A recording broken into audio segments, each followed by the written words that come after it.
শহীদ আবরার ফাহাদকে রক্ত ঝরাতে হয়েছে, জীবন দিতে হয়েছে। আজকে আমরা আমাদের এই ডাকসু নির্বাচনের পূর্ণ প্যানেলের বিজয়ের মাধ্যমে শহীদ আব্দুল মালেক এবং শহীদ আবরার ফাহাদের রক্তের বদলা নিতে পেরেছি। এই জন্য মহান রব্বুল আলমিনের দরবারে লাখ কোটি শুকরিয়া, আলহামদুলিল্লাহ।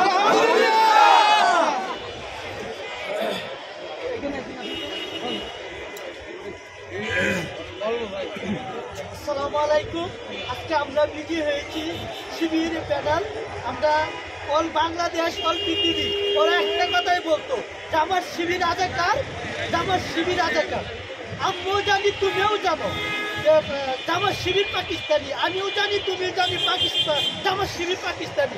আজকে সেটাই প্রমাণ করছে যে আমরা শিবির কি করতে পারি। ভুল প্যানেল আমরা শিবির বাংলাদেশি।